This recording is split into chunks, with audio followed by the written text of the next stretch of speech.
എല്ലാം ശരിയാവും. അപ്പം ഞാൻ എന്തായാലും നേരത്തെ പറഞ്ഞേ.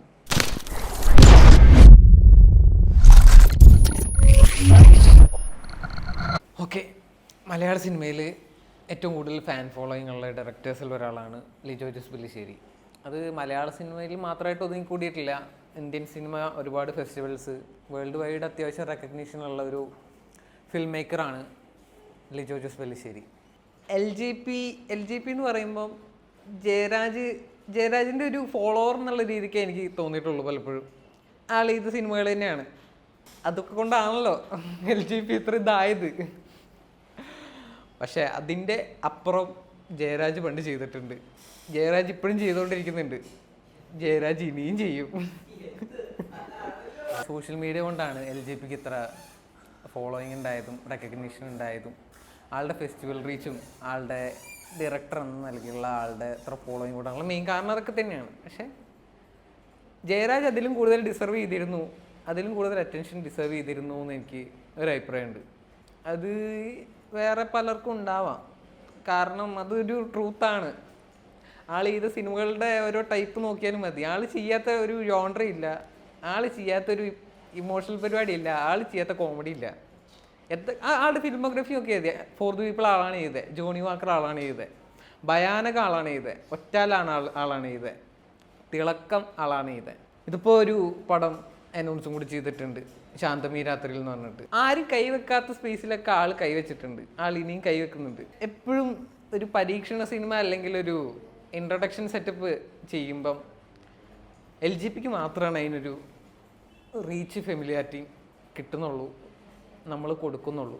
ജയരാജ് അത് ഡിസർവ് ചെയ്യുന്നുണ്ടെന്നാണ് എൻ്റെ അഭിപ്രായം. അത് എന്തുകൊണ്ടാണ് നമ്മൾ അങ്ങനെ ചെയ്യുന്നതെന്ന് എനിക്ക് മനസ്സിലായിട്ടില്ല. ഇത്ര വലിയൊരു ലെജൻഡറി ഡയറക്ടർ ഇത്രയും ഫ്ലെക്സിബിൾ ആയിട്ടുള്ള സിനിമകൾ ചെയ്യുന്നു, ഇത്രയും മികച്ച കണ്ടൻസ്. ആളുടെ പടത്തിനാണല്ലോ സുരേഷ് ഗോപിക്ക് നാഷണൽ അവാർഡൊക്കെ കിട്ടിയതും. ഭയാനകം, ആ പേര് പോലെ തന്നെ ആ ജോൺറയാണ് ആ പടത്തിലുള്ളത്. പക്ഷെ അതൊരു പ്രേതം ടൈപ്പ് ഒരു ഹൊററല്ല, അതൊരു ജംസ്കെയറോ അങ്ങനത്തെ ഒരു പരിപാടിയുള്ളൊരു ഹൊററും അല്ല. അത് ആ സിറ്റുവേഷണൽ ഹൊററാണ്. അതായത് ഇങ്ങനെ ഒരു സിറ്റുവേഷൻ നമ്മുടെ ലൈഫിൽ അല്ലെങ്കിൽ ആരെങ്കിലും ലൈഫിൽ ഫേസ് ചെയ്യേണ്ട വന്നാൽ അത് ഭയങ്കര ഭീതിപ്പെടുത്തുന്ന ഒരു സെറ്റപ്പിലുള്ളതാണ്. ആ ഭയാനകമായിട്ടുള്ളൊരു അവസ്ഥയാണ്. അതായത് അതിലെ കണ്ടന്റ് ഒരിക്കലും ഞാൻ പറയുന്നില്ല, അത് യൂട്യൂബിൽ അവൈലബിൾ ആണ്. അത് കാണാത്തവർ കാണണമെന്ന് എനിക്കൊരാഗ്രഹമുണ്ട്. ആ പടത്തിന് റീച്ച് വരണമെന്ന് ആഗ്രഹമുണ്ട്. ബിക്കോസ് അതുപോലെ ഇമോഷൻ കൈകാര്യം ചെയ്തിട്ടുള്ള, അതുപോലെ പെർഫോമൻസ് വന്നിട്ടുള്ള രഞ്ജി പണിക്കരാണ് അത് ലീഡ് ചെയ്തിട്ടുള്ളത്. രഞ്ജി പണിക്കരൊക്കെ ഞാൻ അതിൻ്റെ ഒരു പശ്ചാത്തലം പറഞ്ഞുതരാം. അതായത് സെക്കൻഡ് വേൾഡ് വാർ ടൈമിലെങ്ങാണ്ട് ഇന്ത്യൻ ആർമിയിലോട്ടാണോ ഈ ആർമി സെക്ഷനിലോട്ട് റിക്രൂട്ട് ചെയ്യുന്ന ഒരു സെറ്റപ്പിൽ ആ റിക്രൂട്ട് ചെയ്ത് പോയി അവർക്ക് ജോലി കിട്ടി കഴിയുമ്പം അവരുടെ ശമ്പളം വീട്ടിലേക്ക് എത്തുന്നത് ഈ ഒരു പോസ്റ്റ്മാൻ വഴിയാണ്. എല്ലാ കമ്മ്യൂണിക്കേഷൻ ത്രൂ ഒരു പോസ്റ്റ്മാനാണ്. പിന്നീട് ആ സാലറി കൊണ്ട് കൊടുക്കുമ്പോൾ, ആ ശമ്പളം കൊണ്ട് കൊടുക്കുമ്പോൾ അവർക്ക് ഉണ്ടാകുന്ന ഒരു സന്തോഷം ഒരു ദൈവദൂതൻ എന്നുള്ള ലെവലിലാണ് ഈ ഒരു പോസ്റ്റ്മാൻ അവർ കണ്ടിരുന്നത്. പക്ഷേ അതിൽ തന്നെ ഒരു ഡബിൾ സ്റ്റാൻഡ് ഉണ്ട്. അതായത് ഏത് ന്യൂസും ഇയാൾ വഴിയാണ് ഇവർ അറിയുക. ഇതിൻ്റെ എൻ്റോടെ ആവുമ്പോൾ, ഇത് തീരാനാവുമ്പോൾ ഇവരുടെയൊക്കെ മരണവാർത്തയും ഇയാൾ വഴിയാണ് ഇവരറിയുന്നത്.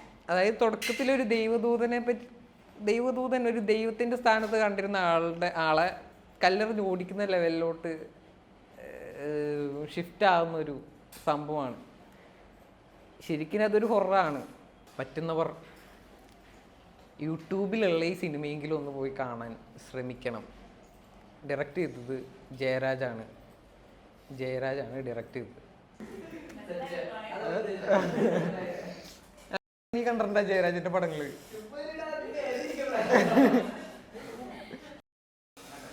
ഇത് കഷ്ടണ്ടാ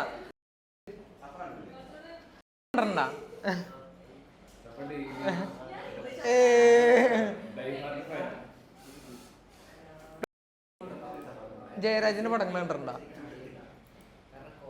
കണ്ടു, കിടില പടങ്ങളാ, യൂട്യൂബിൽ വരെ ഉണ്ട്. അപ്പൊ അങ്ങനെ